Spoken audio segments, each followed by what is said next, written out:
కాబట్టి ఈ శుచిగా శుభ్రతగా అయితేనే నేను ఈ యొక్క ఆలయ ప్రతిష్టా మహోత్సవంలో పాల్గొనేటువంటి అర్హత నాకు లభిస్తుంది అని చెప్పి ఆ పంచగవ్య ప్రాసనను మనమందరం కూడా దేవతలందరినీ కూడా ఆవాహన మనం ఏదైనా ఇంట్లో పండగ చేసుకున్నా, ఒక పేరంటం చేసుకున్నా, ఒక వివాహం చేసుకుని ఎలాగైతే బంధుమిత్రులను అందరినీ కూడా పిలిచి ఎట్లాగైతే చేసుకుంటామో ఉదక శాంతి అనే కార్యక్రమాన్ని చేసి ఈ ఉదక శాంతి అనే కార్యక్రమంలో ఆ దేవతలందరినీ కూడా సమకూర్చండి అని చెప్పి భగవంతునికి సంబంధించినటువంటి పూజా కార్యక్రమాన్ని చేసుకున్న తర్వాత ఈ రోజు ఈ పూట కార్యక్రమాన్ని ముగించుకుంటాం.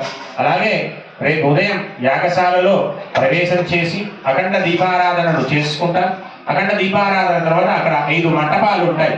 5 మంటపాలలో వివిధ దేవతల హోమ కార్యక్రమాలన్నీ కూడా ఉదయం ప్రారంభం చేసుకుంటాం.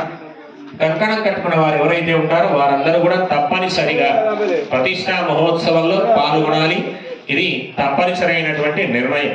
కాబట్టి ఈ నిర్ణయం తీసుకునేవారు, కంకణం కట్టుకునేవారు ముందే చెప్పారు, మాంసం కానీ మధుపానం కానీ అని మందు సేవించడం కానీ చేయకూడదు.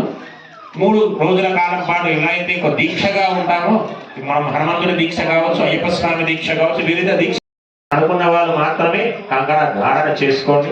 ఎందుకంటే మా వాళ్ళ కాదు అన్నవారు కంకణాన్ని కట్టుకున్నాక అది చేస్తే మీకే మహా పాపంగా మన ఖాతాలో వేస్తాడు ఎవడు.